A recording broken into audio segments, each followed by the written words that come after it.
Armed guards to protect ships against pirates. Security companies are flourishing because of the rise in the number of hijacks and robberies at sea.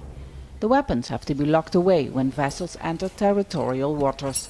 A Singapore-based security company says it regularly provides armed guards to shipping companies. Easily about 55 to 60% in this vicinity when they are traveling south of Singapore towards the Indonesian islands or away from the Singapore island towards South China Sea. Ship owner Wan Muhammad Fauzi knows the threat very well. His oil tankers have been hijacked by armed pirates 3 times in recent years. Last few months it's happening every 2 weeks, and of course we are very concerned. And we have started our own SOP on how to deter this.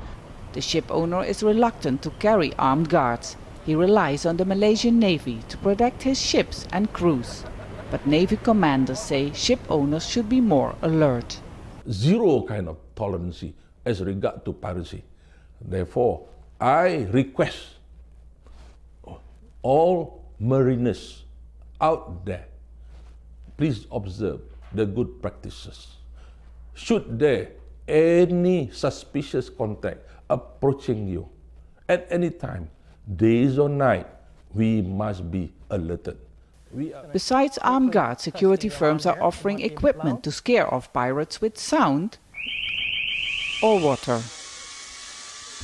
Patrols have been stepped up, but they're not allowed to enter each other's territory. While joint sea patrols are seen as an important solution to combat piracy in Southeast Asia, experts say the biggest problem lies on the land.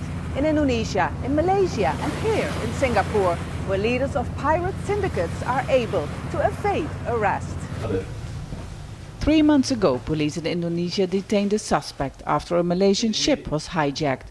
But sources in Indonesia say the suspected financier of the hijacking, a Singaporean businessman, has yet to be arrested.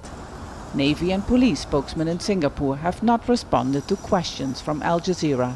Perhaps Singapore wants to deny that its citizens or its residents may necessarily not be involved in piracy activity.